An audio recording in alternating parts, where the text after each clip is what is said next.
Hello again. I am back to describe more about my journey, uh, really about my journey, but about my journey to become a Christian because I mentioned that in my introductory message, and then I realized maybe it would be a good idea to describe how I became a Christian. Another way to say that is how I got saved. You might be wondering what I got saved from. I can explain that as well. But my journey to the truth, I guess you could say, was started when I was a child. I was taken to church at a young age, and I went until I was old enough to decide not to because I valued sleeping in more than going to church, and I, I wanted to understand it, but I really didn't. I remember the Sunday school teachers talking about Jesus, but I remember not quite getting it. And that did bother me, but I couldn't really do anything about it. So, yeah, I did stop going to church probably around 13, or I don't really know the exact age, but whenever my parents said we could choose for ourselves, me and my brothers could choose for ourselves. And we all decided not to keep going. And I didn't go back to church until I was in my 20s. I had some friends that were Christians and went to church, and a couple of them were asking me to go with them to church, and I was like, no, I don't want to. Eventually, I relented when one of those friends got baptized, and then I started having questions about what it meant to be a Christian, and I was curious about it all. Um, and then finally, one night in a Christian bookstore, I was looking for a commentary on the Gospel of John, and apparently, the woman at the cash register did lead me to the Lord.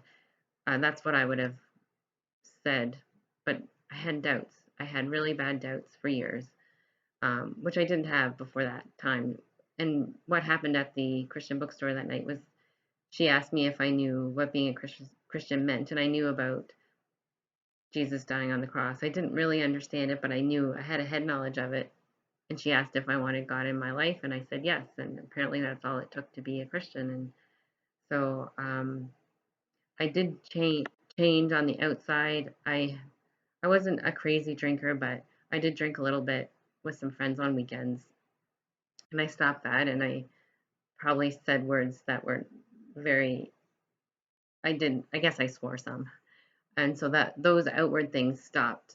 But I had no assurance of salvation. I had no assurance that I was truly a Christian. And at the time, we didn't have internet, believe it or not. We had, in Canada, we had Vision TV, which it was the Christian television station, and there was a lot of like Kenneth Copeland and other. I don't want to name too many names, but a lot of Word of Faith preachers whose focuses who focus more on wealth. Um, so that didn't really help me find assurance. I ended up getting baptized, and I remember being full of doubt at that time, and I would actually write ministries um, for help, like handwrite letters, which doesn't happen very often anymore. But I hand wrote letters until we got the computer, and then I was emailing different ministries asking for help, and I just never got the help I needed. Not really, but I still continued going to church, and by this time I actually was married, and my then husband, and I went to church, and he became an elder. He was a new convert, and he became an elder, and so I was an elder's wife, racked with doubt. Um, didn't know that I was a Christian, but I wanted to be. I really wanted to know God. I wanted to know the truth, and I studied my Bible. I did read the Bible, and I liked what I read, but anyway, I still had doubts, and those doubts continued. They did get better now and then. They weren't so bad now and then.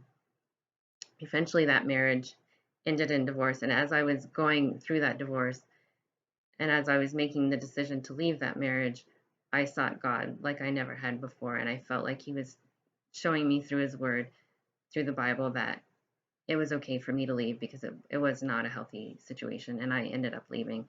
And at that time, I actually felt like I gained some assurance because I felt like God was with me and helped me make that really hard decision. It was not an easy decision to leave that marriage.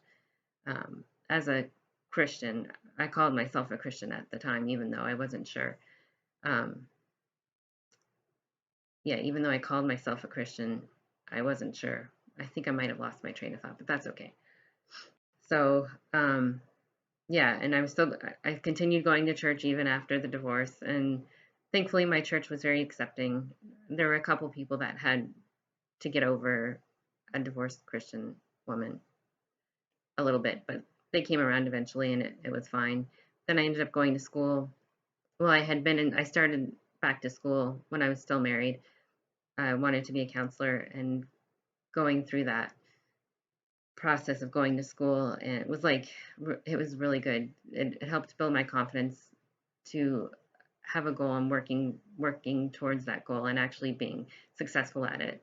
And I learned a lot about myself in those courses too, which I referred to a little bit of that in my last video.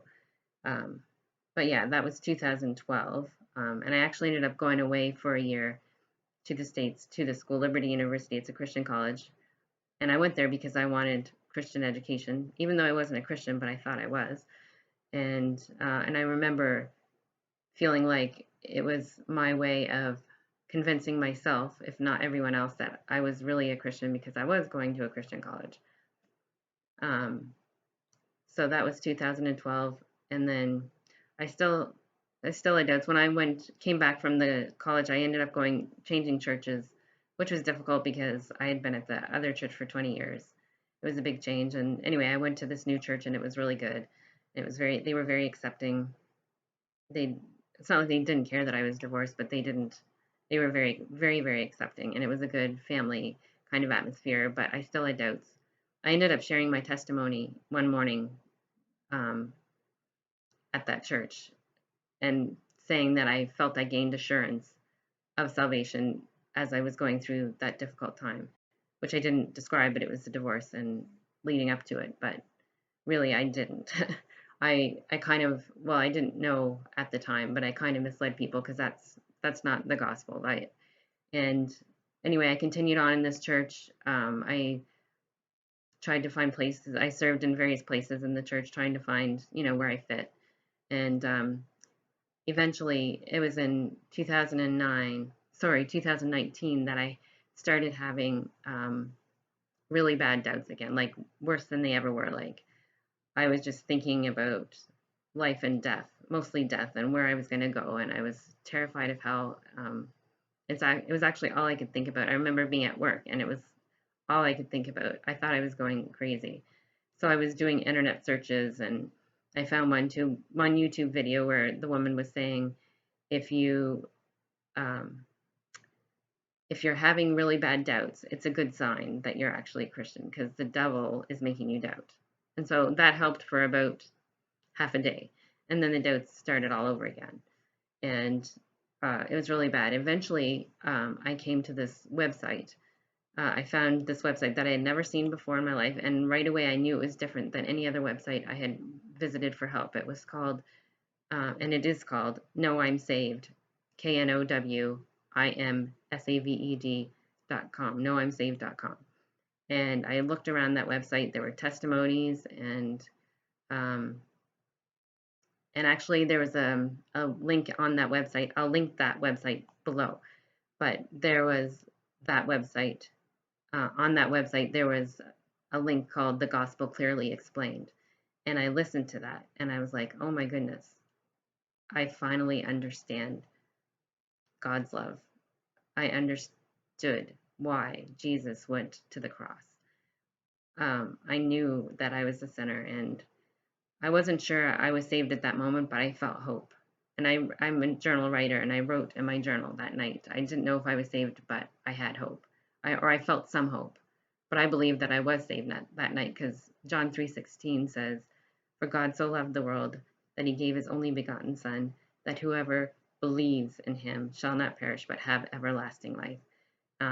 and the keyword is believes. And that doesn't mean just to have head knowledge, a head knowledge belief. That's what I had before, and that does not work. Um, but it's a belief slash trust. Like I put my whole faith in the gospel, which is Jesus' death, burial, and resurrection, which I referred to before, for the forgiveness of my sins. I didn't even pray. A lot of people do pray when they get saved. I did not pray. I just, at that moment, put all my faith in what I should have had my faith in all along, but I didn't know. No one explained the gospel to me that way, or maybe I heard it and was blind, and it does take God opening your eyes to see the truth before you see the truth. And so that Know I'm Saved website, the owner of that website is now my pastor. I belong to the internet campus of his church, which is in Texas, which is a little different, but in this day and age, especially during this pandemic lockdown, it's actually not all that different or not all that unusual, but they teach good Bible doctrine. They don't allow all kinds of entertainment, they're very careful what they allow in their church. Um, and they're very serious about the Bible, which is awesome. So I ended up visiting that church in November last year, and I got baptized there. And um, yeah, I've grown. Like when I first got saved, I did have doubts, or when I first became a Christian, it means the same thing. I I had I wasn't sure if I believed enough. I wasn't sure if I believed right. So I struggled for like a month or so. But on that Know I'm Saved website, there's a seminary course. And in that course, I felt I was getting established and a little more sure-footed. And I finally, you know, I can finally sleep again. I wasn't sleeping. I wasn't eating well. So I was pretty much of a mess for a while. But I did finally get over that. And I'm very grateful for that website. For sure, God has used that website to help a lot of people. And yeah, so if anyone watching this um, has questions, I mean, you can feel free to put something in the comments box, or you can even visit that website. I can link it below too, because it's helped a lot of people. A lot of people have been through similar struggles that I have with their faith, or lack of it. I, I had the lack of it until I found that website. But yeah, and I guess that's my Christian testimony for now, and it's still continuing.